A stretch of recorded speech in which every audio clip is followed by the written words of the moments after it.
Espera, você não tá no lugar errado. Sejam bem-vindos, colecionadores. O Dino Arquivo tá de cara nova e se você não me conhece, eu sou o Tony e o nosso canal ganhou uma expansão. Considere isso como uma DLC, uma atualização do nosso canal para algo maior e melhor. É isso mesmo que você ouviu, o Dino Arquivo agora. Além de muitos dinossauros, a gente vai explorar os outros lados do colecionismo de action figures, games e, acima de tudo, impressões 3D. Graças a essa belezinha que vai fazer parte do canal, a gente vai poder fazer os nossos próprios customs. E agora o céu é o limite para o Dino Arquivo, mas por enquanto a gente fica com o review do Sucumimos da PNSO. Muito bem, Dino Amigo, e aqui a gente tem o nosso Table, o Sucumimos da PNSO. Ele vem aqui nessa embalagem simples, né, bem achatadinha, aquela embalagem padrão da PNSO que vocês já estão careca de ver aqui neste canal. E vamos libertar essa fera.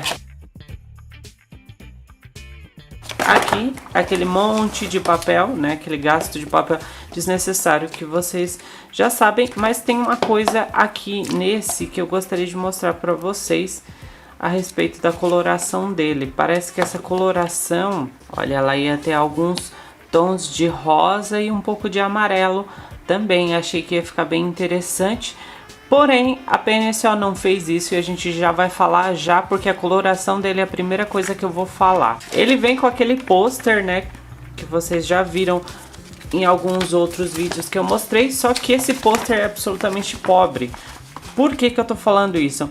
Porque é uma foto da figura, se vocês observar, é uma foto da figura que foi photoshopada no habitat natural, supostamente, né?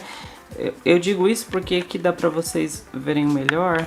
Deixa eu dar um zoom aqui. Os recortes que foram feitos do Photoshop, dá pra ver que é bem nítido. É uma grande pena porque antes a gente tinha ilustrações muito bonitas e muito bem feitas, né? Que eram realmente ilustrações, não eram esse tipo de Photoshop aqui que foi feito.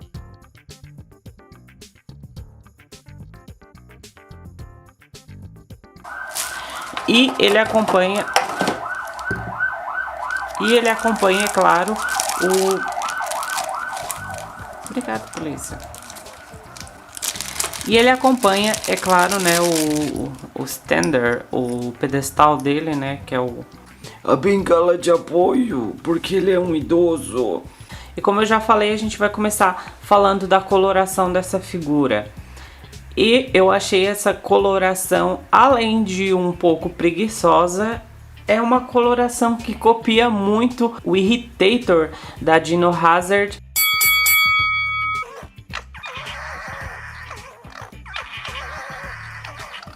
E assim, todo mundo que coleciona dinossauros sabe e vê e repara de longe que a PNSO foi um pouco pretensiosa, né? E se aproveitou da coloração do Irritator da Dino Hazard para compor a coloração do Sucumimos deles, né? O padrão da coloração é bem básico, né? A gente tem as mesmas cores que foram usadas no Tarbosaurus, né? É a mesma tinta, vamos dizer assim, né? O mesmo pigmento que foi usado no Tarbosaurus. E essa parte aqui de baixo, ela não é pintada, não é uma pintura. Isso aqui é a cor original do plástico, ou seja, não tem pintura aqui, não tem acabamento como era feito antes, né, em outras peças. Assim como eu falei pra vocês que no livrinho ele tinha alguns detalhes em rosa por aqui, né, e pelo pescoço também, para fazer alguns detalhes. Mas essa figura, ela não tem isso, ela não tem outro tipo de acabamento nenhum, ela apenas foi pintada com esse cinza. Em algumas partes aqui eles escureceram um pouco, né, para fazer como se fosse um sombreamento, mas se você observar, o restante não tem nenhum tipo de trabalhado, não foi passada aquela tinta rosa, nem mesmo aquele tom de salmão que eles passam, né, nas articulações, não foi passado nada. Não tem nenhum tipo de dark wash nele. E em algumas partes, eu não sei se isso foi proposital. Eu vou dar um zoom aqui para vocês verem melhor. Eu não sei se isso foi proposital, mas aqui nos vincos da peça, você não consegue... A pintura não penetrou nela e acabou transparecendo essa parte do plástico aqui. Mas claro, se você não for tão chato quanto eu, né, isso aqui até dá um efeito interessante, não é de todo um mal, né? Mas eu acho que eles poderiam ter trabalhado um Dark Wash de repente aqui para deixar a pata um pouco mais escura, né? E como eu falei para vocês, ele tem um certo sombreado em algumas partes, né? Como por exemplo aqui. E aqui na cauda, esse cinza de cima vai escurecendo.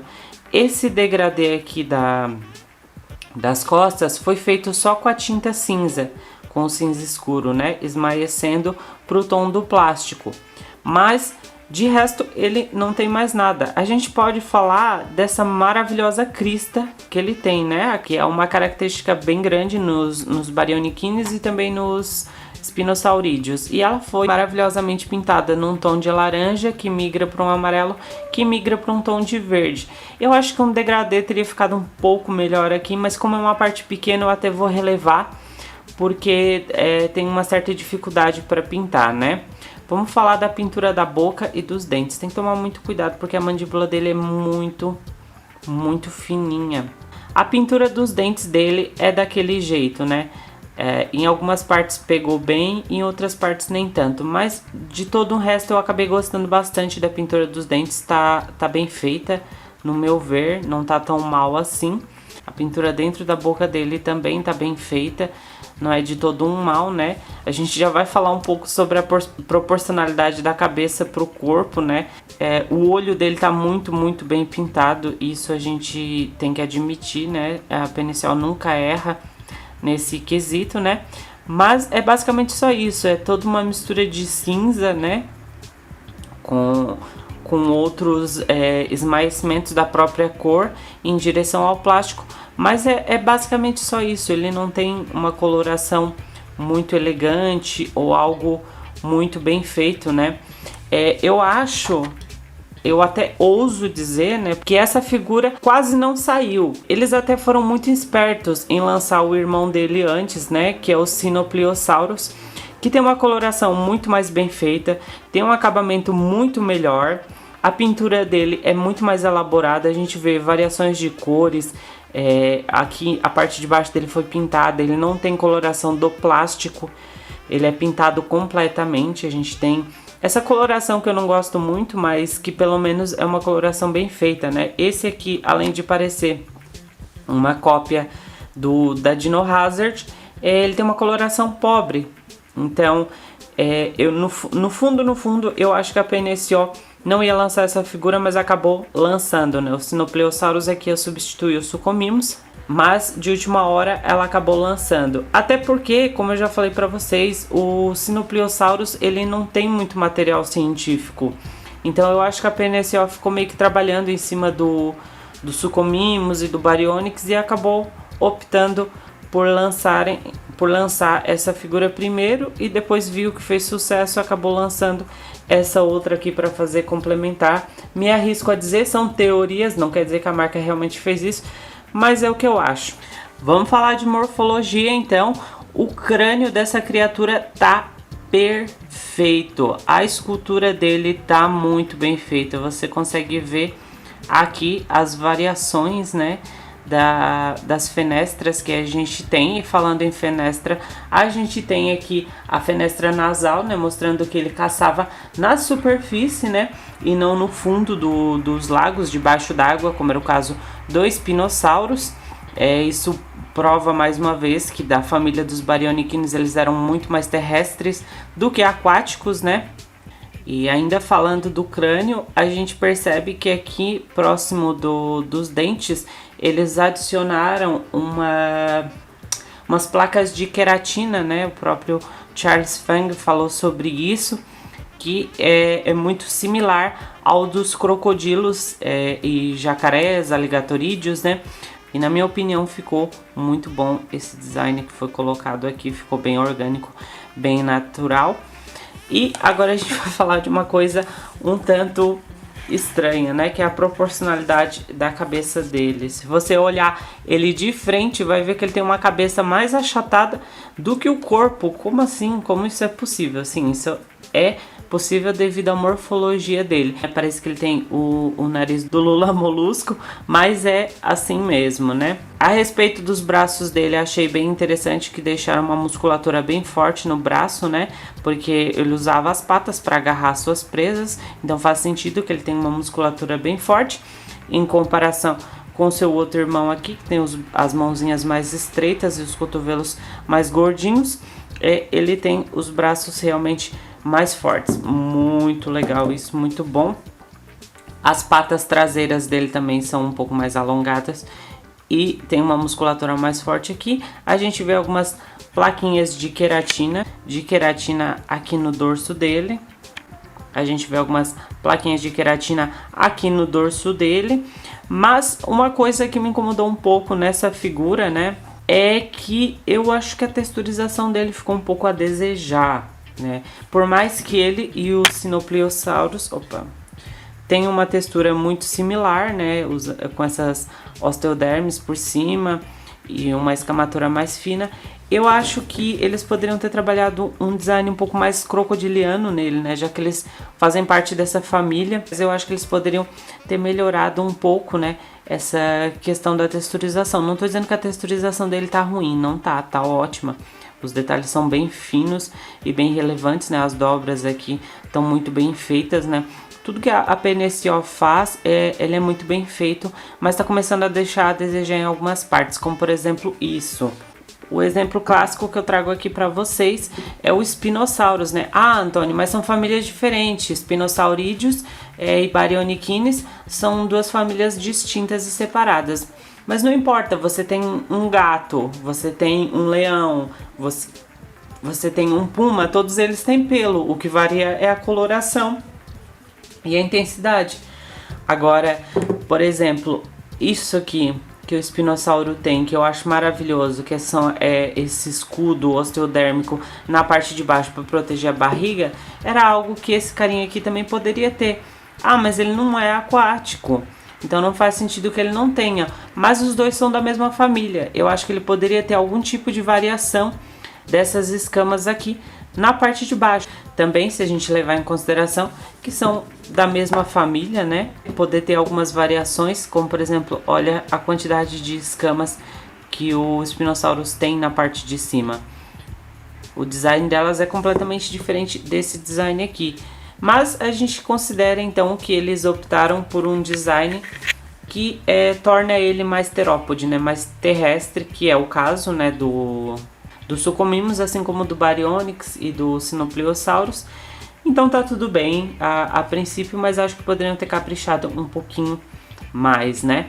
A textura realmente está muito bem feita, você consegue ver ali as escamas, como elas são maiores na parte de cima e elas vão ficando menorzinhas como vão indo para a parte de baixo, né? Quando a gente vai indo para a parte de baixo, elas meio que se perdem aqui dentro dos vincos, né? Da barriga dele, mas ainda estão lá presentes, né? A gente vê até aqui embaixo nas dobras dele, né? Mas elas estão aqui presentes no meio das dobrinhas, todas elas, né? A gente tem a cloaca aqui, tá meio escondida essa cloaca, né? Não teve nenhum sombreamento, né? Como a gente vê, por exemplo, aqui no Sinopliosaurus, né? Olha como o Sinopliosaurus tem aquele escudo que eu falei pra vocês, que é parecido com o do Baryonyx.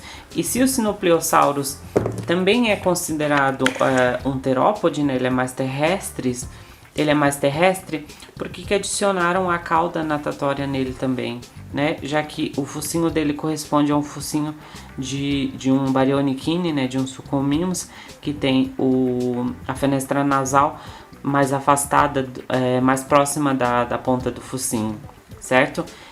São pequenas coisas no design que às vezes a gente fica se questionando, né? O que é certo e o que não é.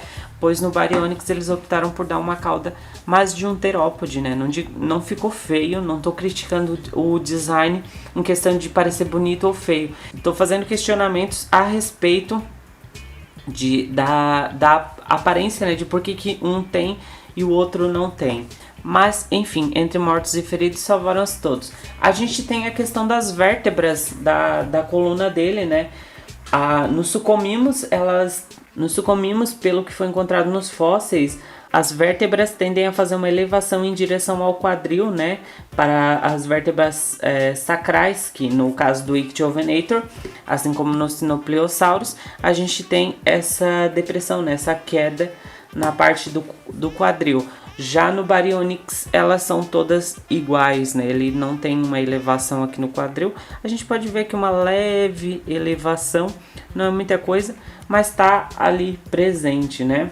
E falando em Baryonyx, né? A gente tem aqui sim a garra alongada, né? Assim como o Sinopleosaurus também tem, né? Só que a do Sinopleosaurus o dedo é mais curtinho ainda. E no Sucomimos o dedo é um pouco mais longo e a garra é um pouco mais larga, né? Mais cheia. E eu acho que o que eu tinha para falar para vocês era isso, né? Vamos fazer algumas comparaçõezinhas. Vamos então de medidas. Ele tem mais ou menos aqui, vamos ver, mais ou menos 29 centímetros, 29 e meio, o que joga ele numa escala de 1 para 35, se você considerar que o indivíduo tinha 9,5 metros, mas geralmente eles tinham de 9,5, 10 a 11 metros de comprimento, né? Então meio que deixou ele numa escala quase que perfeita de 1 para 35, né? Pelo menos dessa vez a PNSO acertou e muito bem, né? Aqui temos ele ao lado dos seus irmãos, né? Claro que o espinossauro fica totalmente fora de escala perto deles, né? O Spinosaurus era maior do que eles e aqui ele tá um pouco menor. A proporcionalidade dele ficou um pouco de fora, mas eles têm quase todos o mesmo tamanho. Se você for analisar, os Sucomimos e os Sinopleosaurus têm exatamente o mesmo tamanho, exatamente mesmo, até mesmo a curvatura da cauda é para o mesmo lado e elas coincidem, né? E eles ficam bem bacana assim, juntos um do ladinho do outro.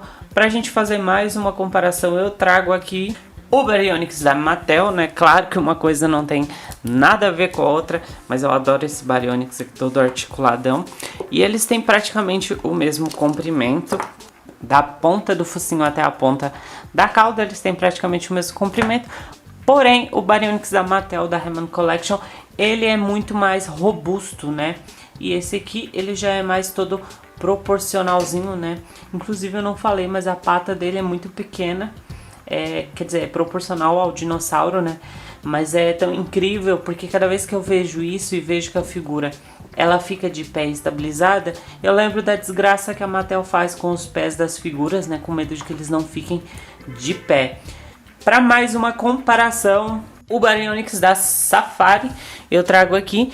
O da Safari é menor e mais magrinho. Como vocês podem ver aí, o meu perdeu um dedo, né? Porque essa porcaria, ele é feito de um plástico terrivelmente... O pessoal diz que é resina, mas não é resina. Porque eu tenho peças de resina que eu já deixei cair no chão e não quebrou como essa porcaria que quebrou. É um tipo de plástico, um PL1, algum tipo de plástico muito frágil. Quebrou o dedão e eu nunca mais achei pra colar de volta, né? O da Safari é mais magrinho, a cabeça é praticamente igual, mas se você olhar a proporcionalidade da cabeça em relação ao pescoço, é muito melhor do que o da PNSO. A gente tem os ombros mais estreitos, né?